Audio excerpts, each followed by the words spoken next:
Kevin Pritchard has spoken. The Pacers front office makes their offseason more clear, and we have a lot to discuss. More on Myles Turner, Tyrese Haliburton, James Wiseman's on the team again. Isaiah Jackson sounds like he's going to be. I don't want to spoil it all. We have a lot to get to on today's Locked On Pacers podcast.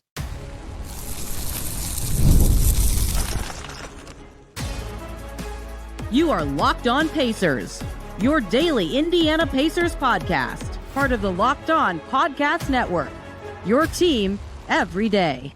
What's up, everybody? Happy Tuesday, and welcome into another edition of the Locked On Pacers podcast, where we, of course, talk about the Indiana Pacers. As always, my name's Tony East. I cover the team for Forbes, and today, for the first time since 2015, people woke up and Myles Turner was not on the Pacers. He officially signed with the Bucks on Monday, which is very revealing because it happened right before our press conference with Kevin Pritchard. And that means when we talked to Kevin Pritchard, we got all the details, most of the details, about that transaction, how it ended the way it did for the Pacers, and why Myles Turner is a Buck plus way more on the upcoming season for the Pacers. Tyrese Haliburton, James Wiseman, Isaiah Jackson, expectations, the works, extensions, draft picks. Whew, we got to it all.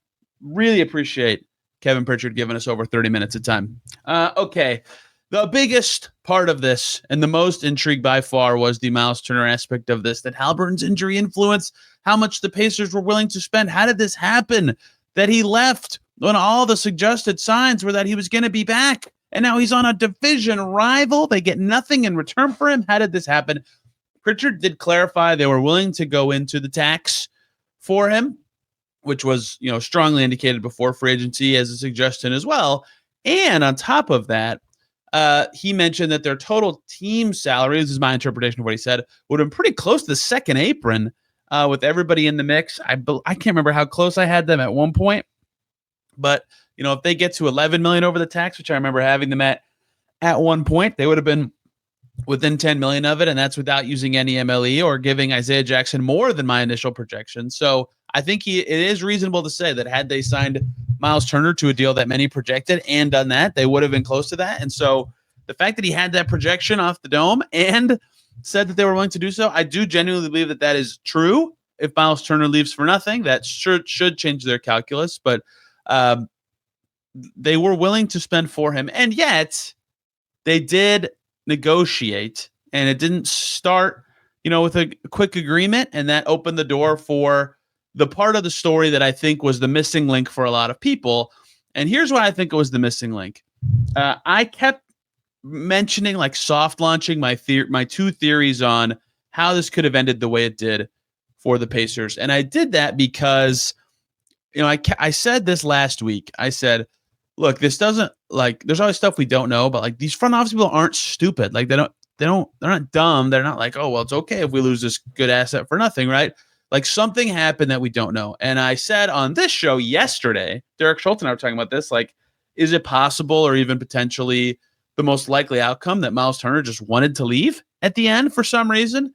And the other part of this, I didn't mention that maybe I soft launched this on this show, but I definitely said this on James Boyd's podcast. Not that I'm expecting everybody to listen to everything I do, but on that show, him and I talked about, is it possible that Myles Turner got an offer from the Bucks and did not give the Pacers a chance to even that offer, to match or to get closer to that, to the point that he would have stayed with the Pacers? And that was the biggest takeaway for me from how Myles Turner is no longer on the Pacers. And it was the specific phrasing Kevin Pritchard used. It wasn't even that he said, oh, yep, we lost him and he went to the Bucks and we didn't get a chance to match.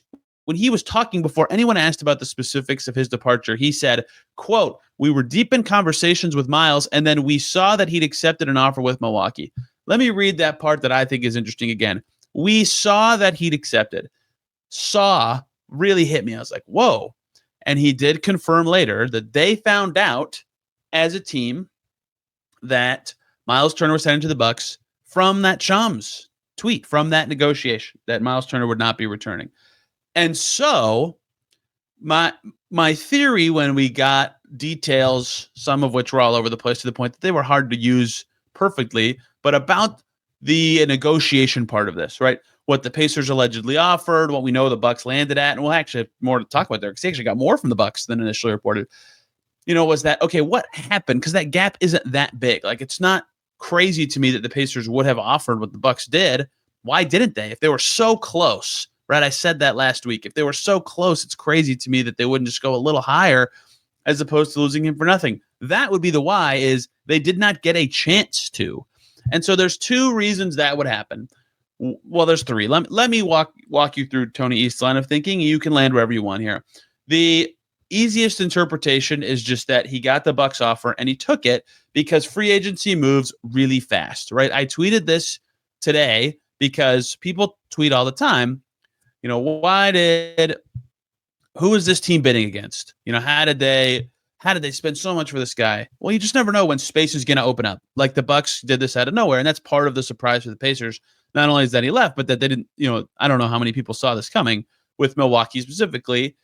So they opened up the space and they signed him. Things move fast. Like once July 1st is here, there's a pool of money available for every player on every team with the space and the exceptions available. And once it's gone, it's gone. And if you're left out with no deal, you get what you can and you get less. And so if you're Myles Turner and there's dwindling opportunities, okay, thing one is that he might have taken it because that's it. Like the chances are there. Thing two is, again, perhaps he actually wanted to leave in free agency. Maybe he didn't want to as much before free agency and the negotiation soured his opinions. Maybe before things even started, it was, poorly relayed around his desire to stay. Again, I had heard that he would have come back or would have welcomed coming back to Indiana, but clearly, something changed or the Bucks offer was just way better in his head. And then the option three is what we know to be true is that the Pacers did not get a chance to counter the Bucks offer. Now, why? Is it that Turner just accepted because of reasons 1 and 2 that I just said?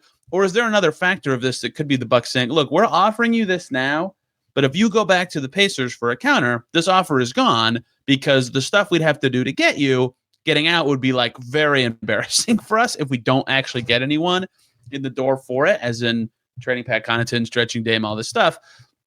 I don't know that would even be a factor, but there's a lot of reasons that this gets to this point. And regardless, what we know to be true from Kevin Pritchard's version of events is that the Pacers did not get a chance. And to me, if you're admitting, or at least have it reported, that you were close on offers, and we know, I said this on James Boyd's show as well, and kind of talked about it here.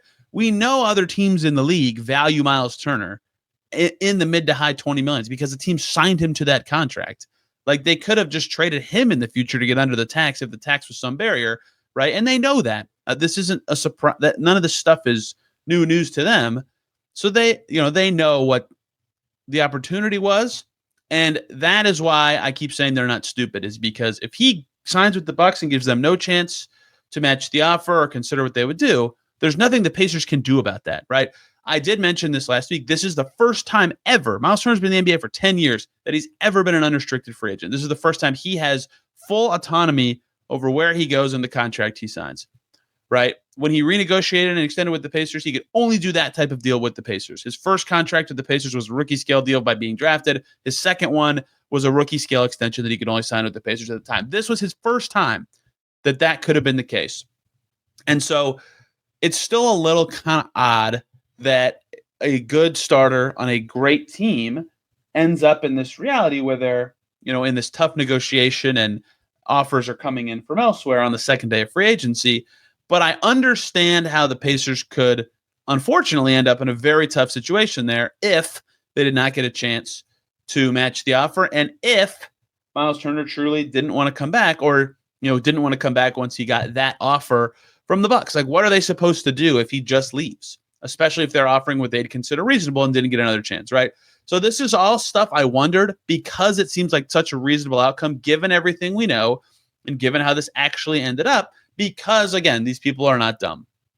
And Myles Turner is now a Buck. We learned later in the day, Michael Scotto reported this like an hour ago, that Turner's contract actually ended up being more with the Bucks than originally reported, right? They kind of changed their order of operations with this Ryan Rollins contract they agreed to, and then they bought out Micic for a lot, like $6 million. So they ended up having $25 million in cap space, and it looks like Turner got 4 years for $109 million with a player option and a trade kicker. Only $3 million more than reported. Like, that's a good amount more. So it's over $27 million a year for him. Maybe the Pacers would have offered that. Maybe it would have been different years. Maybe it would have been different options. Who knows? I think they would have loved a chance to put another offer on the table, right? See what they could get to, see if they could beat that. And they didn't. And there's nothing they can do about that. And that just kind of sucks. But you wonder how the start of the negotiations went that got them to that point. You wonder what Myles Turner's versions of events will be, because that's obviously a key part of this as well. But the money moves so fast. Like, you can't, it's a fascinating way for a 10-year tenure to end that the Pacers didn't even have a chance to bring him back and keep a starter from their finals team and keep a starter for the last 9 years of their franchise. 9 years from now, it'll be 2034. Like, that's a long time. So that was the biggest part of our discussions with Kevin Pritchard, is how did this get to this point? How much did Haliburton's injury change things? He said not really, all sort of that kind of thing. And I think this is, from what we knew before he talked, the most logical interpretation of events. And that's why you can take in information from these pressers however you want. Some people say that some things are lip service, some things aren't true, whatever. Because it made sense to me beforehand and was among my most logical reasons why it ended this way, it makes perfect sense to me that this would be how this process went, even if it does not, come together for a happy ending at all for the Pacers, who are pivoting at center. Kevin Pritchard said it will be center by committee this year, basically. Who are those committee members? What other big stuff was revealed at Pritchard's presser between the end of last season and this coming year? Before we get into any of that, we got to talk about FanDuel. Summer sports, they're in full swing. And whether you are all about baseball under the lights, golf on the green, or high-stakes soccer action, FanDuel is the best way to make every moment and game even more exciting. You're already following the action. Want to make it a little more thrilling? With FanDuel, you can get in on the game while your friends are getting sunburned at the beach. Many people have been using FanDuel to track their favorite matchups, and the app keeps it fresh with new daily promotions and fun ways to bet. It's easy to use, it pays out quickly, and it makes even regular season games feel like must-watch events. Whether you are placing a same-game parlay or watching a bet right into the ninth inning, FanDuel makes it feel like you are a part of the action. If you're new to FanDuel, new customers can bet just $5 and get $150 in bonus bets if your first bet wins. Open the FanDuel app today or visit FanDuel.com to get started. We are back here on Locked On Pacers. Thanks for making us your first listen today and every single day, or second listen. Locked On Bucks, because Myles Turner is on that team. It's official. The signing hit the transaction log at about noon on the 7th. Wowie.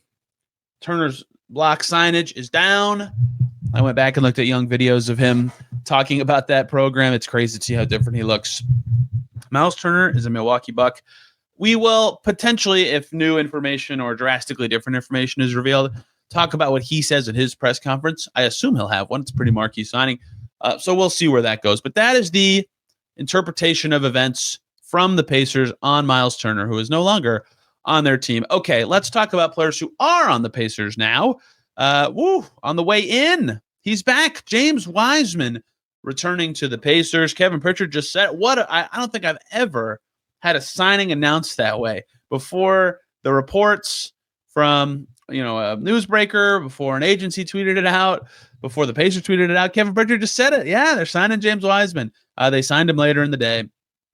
2-year deal with team, basically the same structure as last year. 2-year deal with a team option. We'll talk more about the cap geekery of all that stuff later when they do a couple more things that I expect to happen somewhat soonish.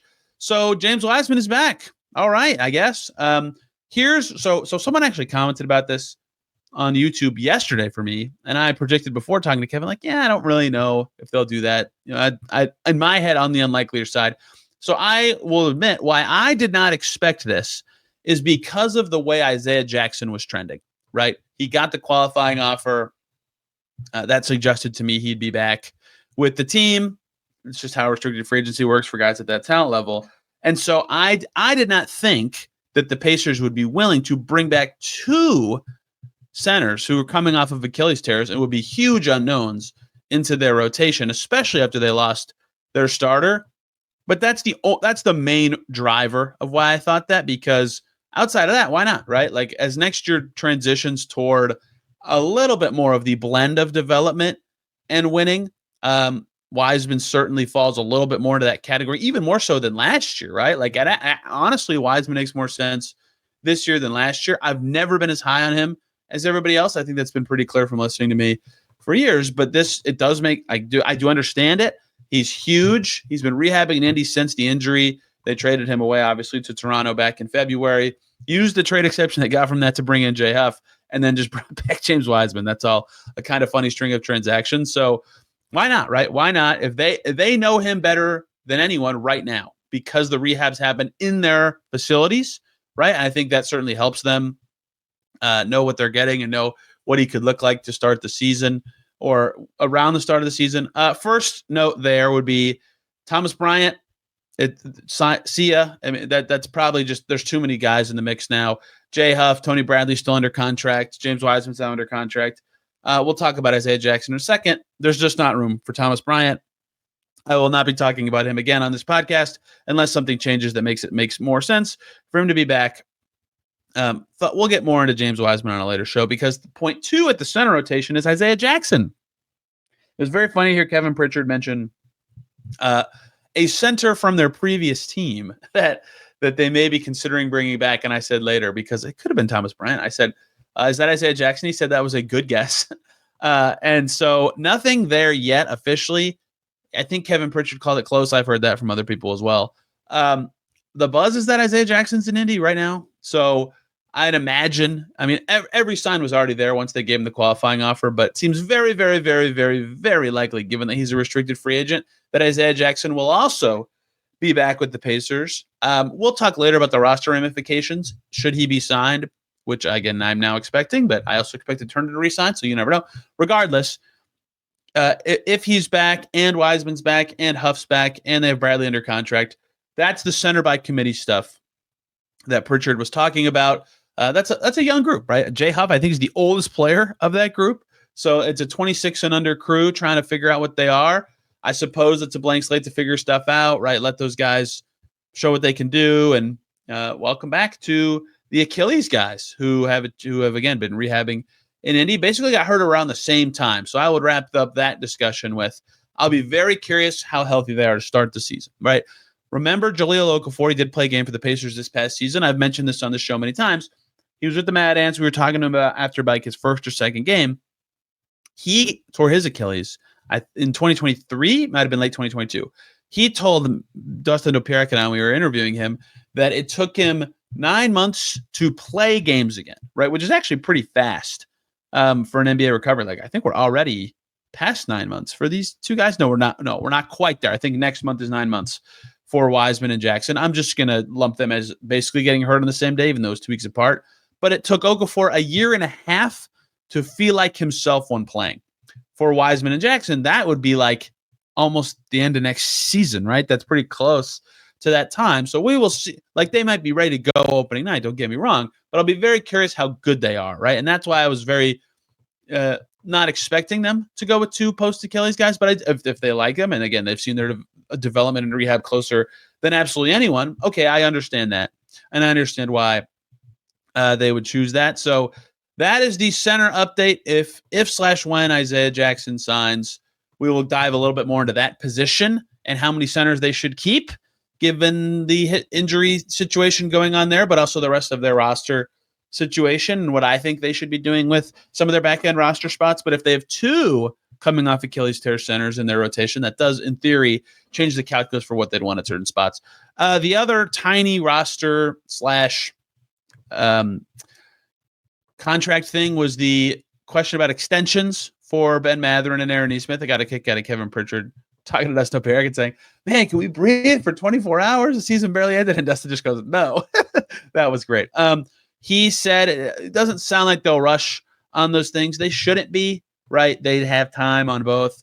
I don't think an extension, not that again, let me be clear, this is not a commentary on the talent of these players. This is a commentary on the Pacers cap situation. I don't think an extension for Mathurin makes sense. I don't think an extension for Nesmith is enough, but who knows how his stock will look a year from now if Haliburton doesn't play this season. So kind of shrug. We'll see.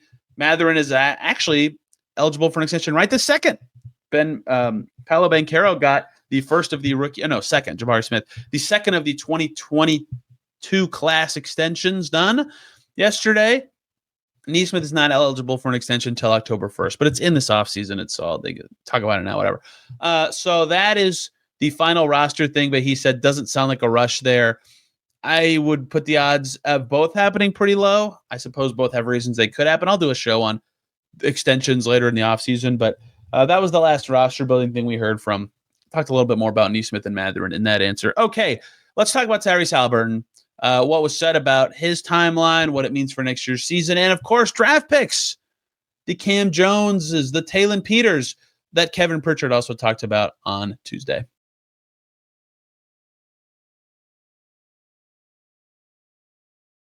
Back here on Locked On Pacers, thanks for making us your first listen today and every single day. Your second listen, the Jazz, the Heat, the Clippers make a 3-team trade. Norm Powell's traded for John Collins, and some other stuff went on in that trade that was very confusing. I don't get it for the Jazz. I potentially like it for the Clippers because it sure seems like it could give them a chance to get Bradley Beal or Chris Paul. I sure love it for the Heat. That's good value for them.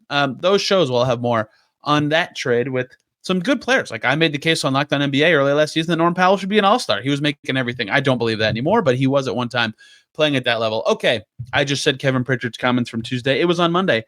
The day of the week, I don't remember it because of this 3-day weekend. However, speaking of longer things, longer absence coming for Tyrese Haliburton, as expected, but now confirmed. Kevin Pritchard said Tyrese Haliburton is out for next year, right? I mean, that should have been duh. Like, we all knew that, but now we really, really know that.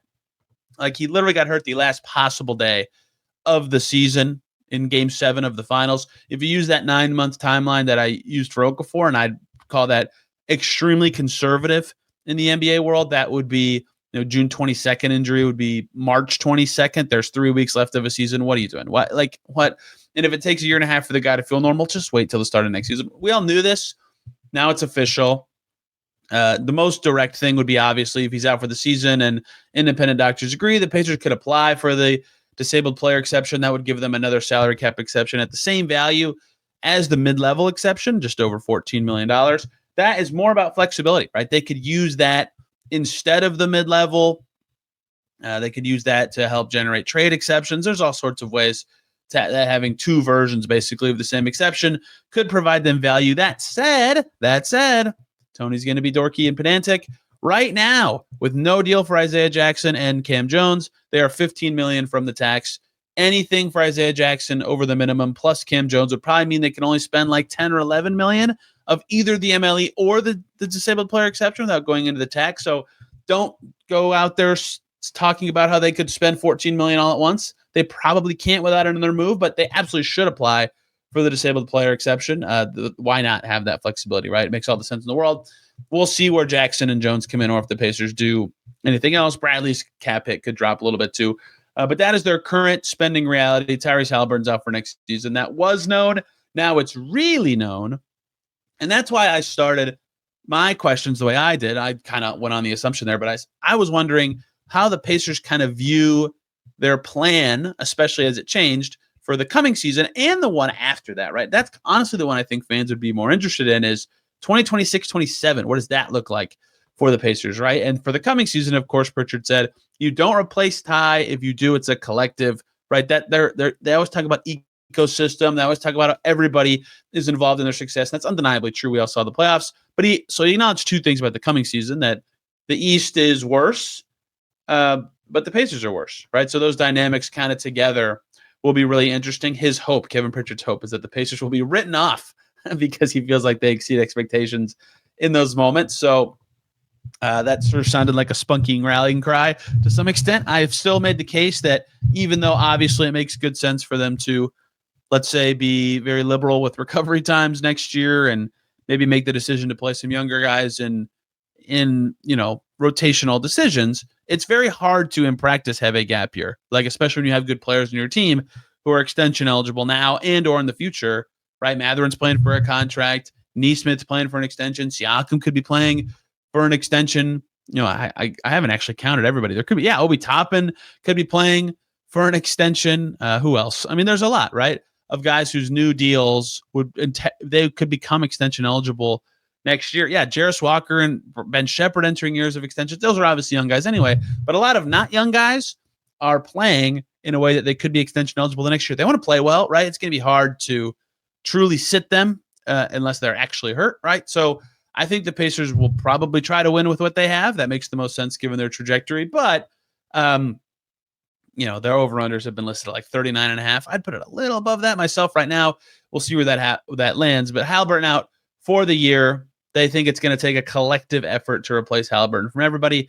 That makes good sense to me. And we'll see what they decide to do at the point guard position. That kind of relates to the center spot. Pritchard wasn't really asked about what they still need in free agency, but they currently, with the signings that they've done, have 12 players now, right? The 10 they had, 13 players now. The 10 they had going into free agency plus Jay Huff, Tony Bradley, and James Wiseman puts them at 13 before Isaiah Jackson or Cam Jones. In theory, that's their whole team.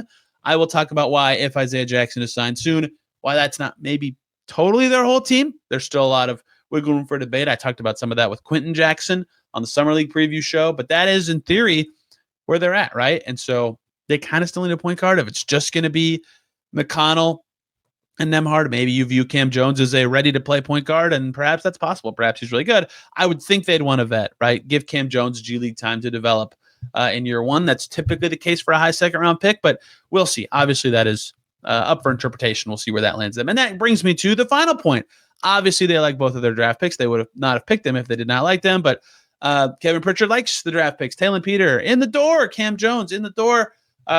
Could be two good players. We've seen them every day. The new update on them, Cam Jones has a hamstring injury. So they're keeping an eye on that. We've seen him being able to run some and do some shooting drills in the practices. We'll see if that actually impacts his status for these summer league games. It would be great, obviously, to see him play in any sort of setting because his shot looks fun and his play style looks fun. And who has the ball a lot in these summer league games will be telling, but that's a bummer. And, of course, keep your antenna up on this because Cam Jones also had a hamstring injury during the draft combine like 2 months ago in May.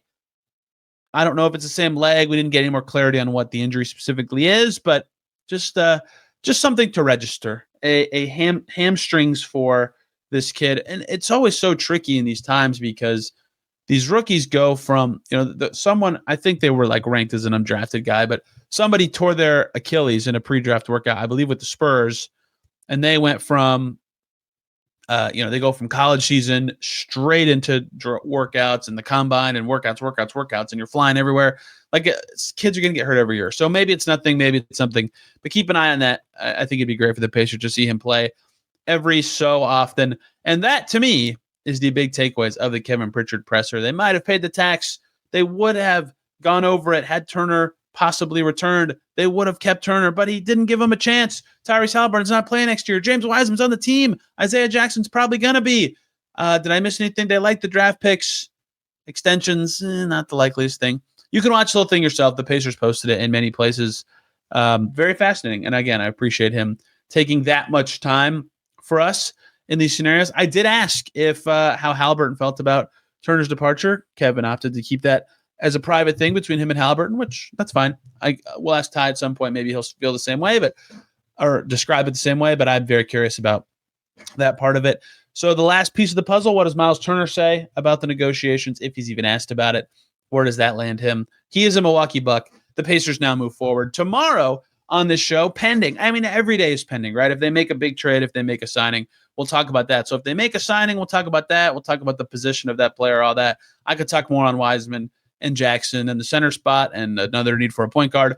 If not, a fun show involving Talon Peter and his story and his journey to the Pacers and to the NBA. Got a lot of fun details on him that I'm hoping to share, and it'll be great for a podcast episode. So really looking forward to that. Those will probably be the next two shows, though, pending, again, Pacers timing of signing players. Hope you guys enjoyed this one. You can find me on Twitter and Blue Sky at Tony Arias. This podcast is at Locked On Pacers on both Twitter and Instagram. Thank you all so much for listening. We will see you very soon.